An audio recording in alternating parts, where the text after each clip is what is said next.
What's going on, guys? I'm Fuller from Custom Offsets TV on YouTube, and we've been getting a ton of questions recently about lift kits. So I kind of wanted to go over, in general, at a very high level, some of the common questions that we get. So we've done, specific videos on some of these questions where you can find out more information if you want to go to our YouTube channel and do that. But I just want to kind of breeze over things at a high level. If you're new to lift kits, or you're looking for a new lift kit for your truck and you're not quite sure what to get, if maybe you're new to the whole lifted truck game, or just have some questions on it, we wanted to kind of answer some of those very vague or broad questions that we get all the time and kind of combine all the little videos that we've done and put it into one without it being 30 minutes long. We're going to try to get this done in just a couple minutes here so that you can quick watch this and be kind of set with a little bit more knowledge so you can make an educated decision when you're out on the website shopping for your lift kit. So the first thing that we get asked all the time is the difference between a leveling kit and a lift kit, or these things called level lifts. So what is all of that?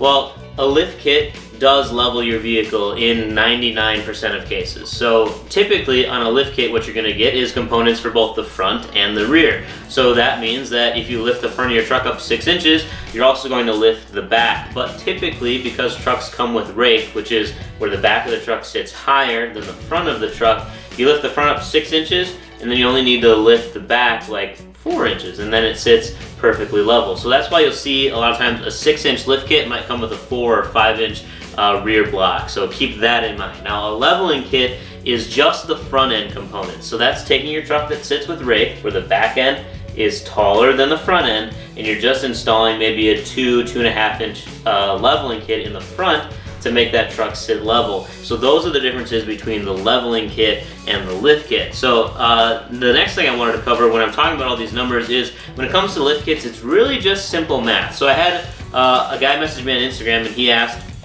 I already have a lift kit on my truck. I like the way it sits. I'm going to add a leveling kit to get more lift out of it, which is kind of a common thing that people do. They'll stack a leveling kit on top of a lift kit. We can't personally recommend that. I'd always just go with the correct size lift kit right off the bat, but if it's something that you're going to do, here's how to figure out what to do. So this guy says he's got a 4-inch lift kit, and he has a 2-inch block in the back right now. So if he's adding a 2-inch level to the front, what size block does he need in the rear? And really, it's quite simple to figure that out. So if you're adding 2 inches in the front, you're going to also add 2 inches to the back. So all that means is if you have a 2-inch block in the back and you need it to be 2 inches taller, you're just going to want to go with a 4-inch block in the rear, and that will then keep the same stance you have on your truck as far as how the front sits relative to the rear. So then next on the list, there's a couple different kinds of lift kits, and if you've been out there shopping, you probably have seen these. So you have your standard knuckle lift kit, or some people call it a spindle kit if it's for a 2-wheel drive truck.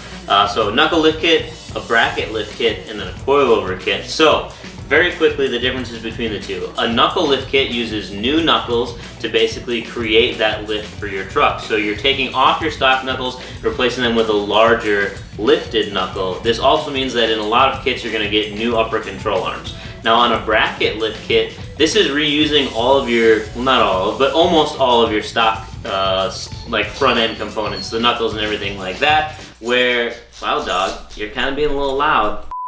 So it's going to use your stock knuckles. It's going to relocate your upper control arms. So basically it has brackets so that you can lower down the front end components on your truck, which then in turn gives you the lift that you're looking for. Benefit of that is if you wanted to run stock wheels, you could, because you're still using a stock knuckle. Whereas a lot of times on the knuckle lift kits, you can't fit stock wheels anymore because those knuckles are larger, and you need to have the correct offset or more back spacing so that it doesn't rub on there. Lastly is going to be the coilover kits, and now this is designed more so for the guys with performance in mind. So they're a little bit more expensive, but they also deliver a lot more adjustability as far as fine-tuning the ride of your truck and how it handles, and they're also just better suited for off-road use as well. So that's very high level. We can dive into that and spend 30 minutes talking about it, but we're just going to kind of go over this, like I said, high level stuff. Super common question is, can I still tow with my lifted truck? And in short, the answer is yes. You can definitely still tow with your lifted truck. Now, if you go out there and you put a 15-inch FTS lift kit on your truck, is that going to be practical to tow with? No, not necessarily. But you could still do it if you had the correct drop hitch. And that's the important part here, is if you do lift your truck, make sure if you're towing all the time, you do get the correct drop hitch. Like we use the Gen Y hitches on both the F350. I know Rainey's got one on his Cummins. because you want your trailer to still be loaded properly and have it all sit nice and level. But you can still tow with a lifted truck. Even an 8-inch coilover lift is still fine to tow with.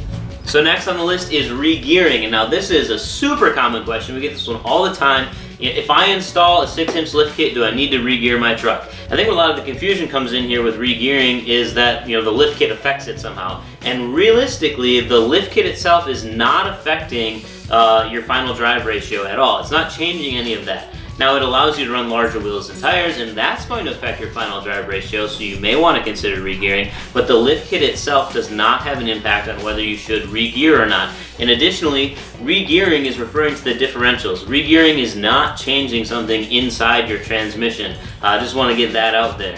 So regearing is your front and rear differentials if you have a 4-wheel drive truck. If it's 2-wheel drive, it's just your rear end. And that comes into play when you increase your tire size, not your lift size. So if you're running, we usually say like 38s and bigger, you might want to consider regearing. But at the same time, we've got 40s on the Power Stroke, and that's not regeared. I think the tires on CO2 are like 325 or 345 or something like that. That's still on stock gearing. Banker's 7.5-inch lifted Silverado is still on stock gearing. He's running 35s. So don't think that if you get 35s or 37s, you have to regear. You'll have a small, noticeable amount of power loss because you're changing that final drive ratio, but it is not required.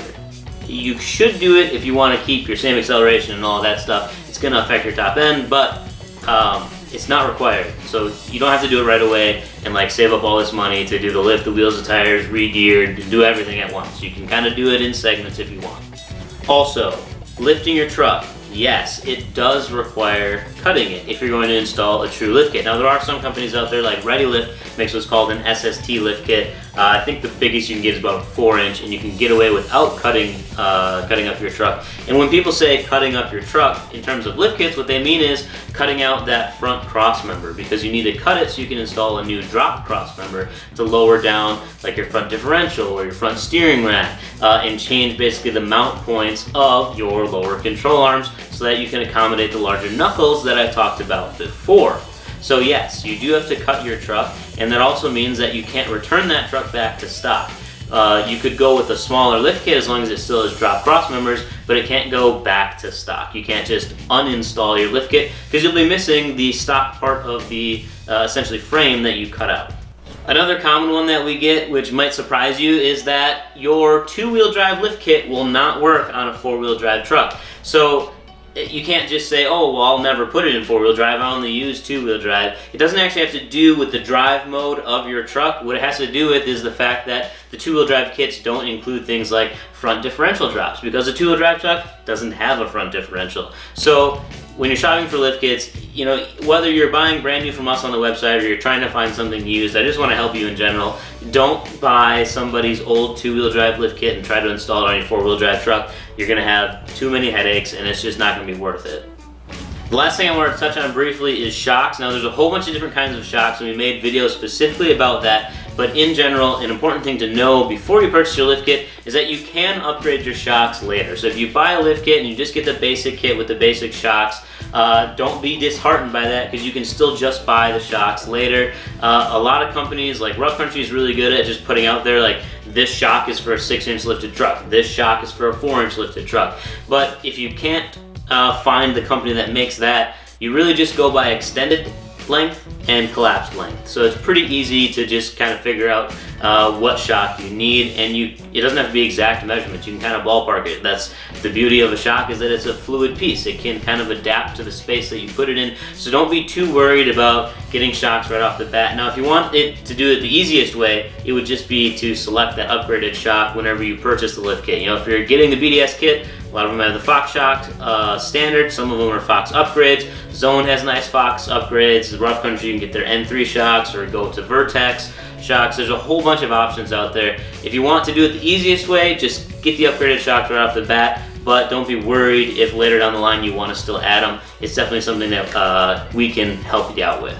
So that should cover it. Those are the very common questions that we get when it comes to lift kits. So those are things you kind of want to keep in mind before you buy, so now you're probably a little bit more educated, or at least you know what to search on the YouTube channel to get more information on all this stuff. So if you want to check that out, it's youtube.com/CustomOffsetsTV. If you've already made up your mind and you think you know what you want to buy, you can head out to CustomOffsets.com. We got a giant selection of lifts from like, I don't know, 15 different brands probably. So head on out there, check it out, enter your year, make, model. We'll have everything that fits. You don't have to like dig through millions of pages of stuff. We just search by your truck specifically, and we'll get you taken care of.